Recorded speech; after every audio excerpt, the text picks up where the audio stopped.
Hello everyone, welcome to the channel of Chen Mo. We've introduced roughly what Australia's taxation system is like in the last video. In this video, we will talk about individual tax returns. This is an area that many graduates or junior accountants start their work from in the very early stage of their career. Perhaps back 10 years ago, individual tax returns formed a larger market than it is now.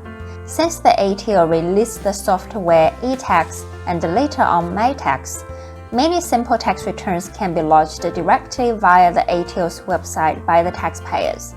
However, there are still many individual taxpayers who require professional tax advice on their tax matters, especially when they are complicated. In fact, tax is a quite professional field, and taxation law covers massive amount of legislations and law cases. And sometimes a tax matter can be so complicated that a tax accountant has to spend a lot of time conducting the relevant research. It is almost impossible to remember everything just on top of your head. So one of the most important and efficient way when it comes to understanding tax matters is firstly to build solid frames of logical concepts in our mind. Only with those logical concepts and knowledge blocks can we quickly and effectively dissect and interpret that specific tax matter in front of us.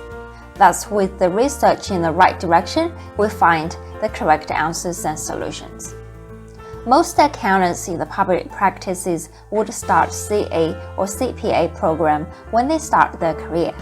Tax is an important module in those programs. In fact, you wouldn't really expect to become an expert just by finishing those modules. However, they do help in forming a solid frame of the taxation system and important knowledge blocks in our mind, which becomes tremendously helpful in dealing with the various tax matters in work. Okay, having said so much, today let's have a quick look at the frame of individual tax return.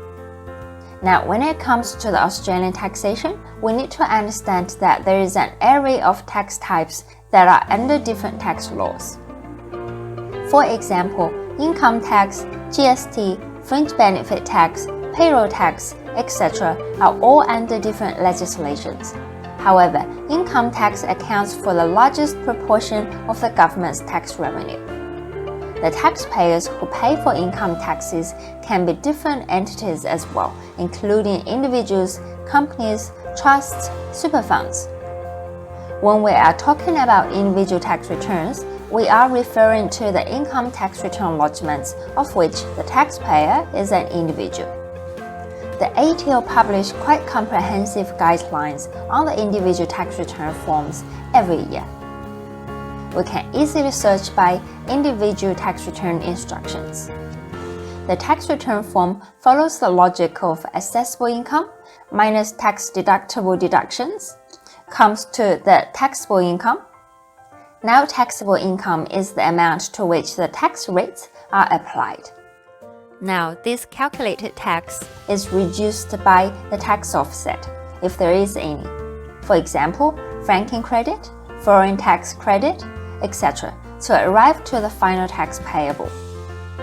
We need to understand that this form is designed based on the tax law, and the concepts of assessable income, deductions, taxable income, and tax offsets are all definitions that are determined by the tax law. To determine whether an income is assessable, we find the answers from the law. Assessable income includes ordinary income plus statutory income, and the taxable deductions include general and specific deductions by the definition of the tax law. The individual tax return form therefore presents the assessable income under the number 1 to 24 to include all possible assessable income that an individual can derive. Similarly, deductions are under D1 to D15, and the tax offsets information are under T1 to T10. Apart from the above, we also answer questions about tax losses in previous income year, which may result in reducing the current year's taxable income. As individuals, we also pay for Medicare levy and surcharge if our taxable income is above a certain level. Apart from all above, there are also other information that are disclosed on the individual tax form that affects the individual's tax rates. How much tax offsets are entered, as well as whether the individual is entitled to receive some other types of government benefits. Those information that are required to be disclosed is under the income test questions IT1 to IT8 and adjustment questions A1 to A4. With all the above, a final tax payable for an individual for a certain financial year is calculated. Luckily, Allpractice software performs the calculation. However, it is important for the accountants to understand a taxpayer's situation and input the information correctly. To understand an individual tax return form thoroughly, apart from having this basic frame of tax concepts in our mind, the best place to refer to is the individual tax return instructions published on the ATO's website. I'm sure it will be very helpful to you. Okay, that's all for today. See you in the next video.